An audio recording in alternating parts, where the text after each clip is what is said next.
What's up, guys? I'm Lance from Shoe Wearing. Today we're checking out the newly released Air Jordan 36 Low in this Pure Money colorway. Let's do it.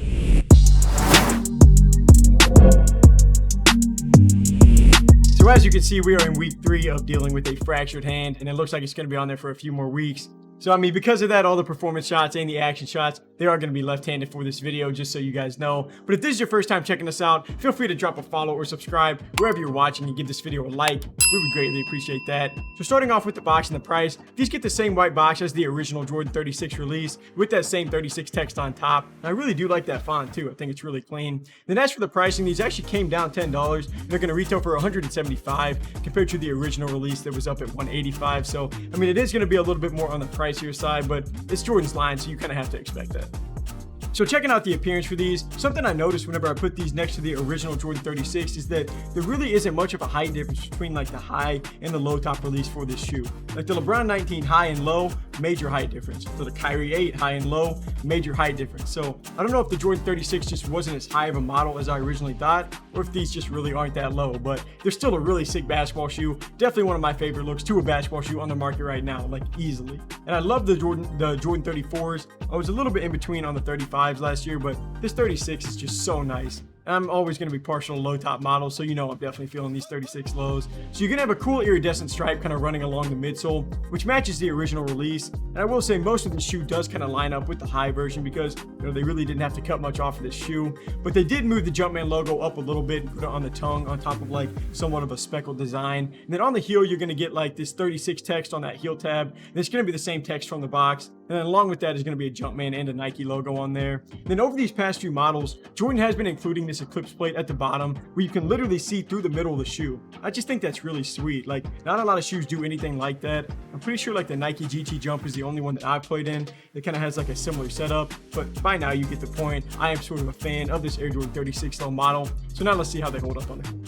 So now getting into more of the materials and the performance side, and starting off with the cushioning. This is just the low variation of the Jordan 36 model, so most of the features and the tech specs, they are going to stay the same. These are going to get a Zoom Air unit in the forefoot that's there to cushion your foot while adding an extra burst of responsiveness. And if you look at these from the bottom, like that section is just it looks like it's outlined in the forefoot, but that actually extends or like protrudes out from the shoe, and that's where that cushioning unit is going to be at. And I just love how these feel. Like I said it in my first impressions, but it's almost like you got a trampoline up there in the forefoot. Like you get amazing energy return in that section, and it actually reminds me of like the Kyrie 8 and this year's Kyrie 8 Infinity that has that like spring-loaded forefoot too.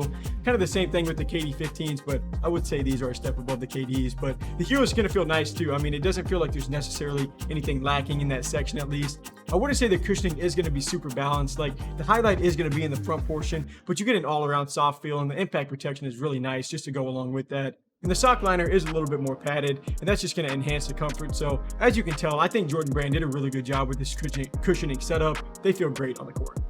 So now looking at the materials and the support, the Jordan 35s mixed in some suede pieces, but the Jordan 36 is using pretty much all textiles. These have a synthetic leather upper that is paired with a dynamic flexible tongue, and just from looking at the shoe, the toe box is pretty much see-through, so the airflow is going to be really great. Like you don't have to worry about your foot overheating in this model. And the material does feel somewhat thin, but it's not like overly stretchy, so the support is still going to feel good. Without like a strap and outrigger, something like that to really solidify the support, these still do a really good job of keeping your foot locked in, which is why it's so important that the upper does feel strong and should be durable on harder cuts and movements. That's how the original Jordan 36 played. That's how I felt these play so far too. And then jumping down to the bottom between like the outsole and the midsole area, it's going to be that hollowed out section, and that exposes a stabilizing shank, which is just a piece of plastic to help keep the shoe intact. And that exposed setup is that's going to help reduce the weight. These are going to be pretty light, weighing 400 grams for a size 10.5.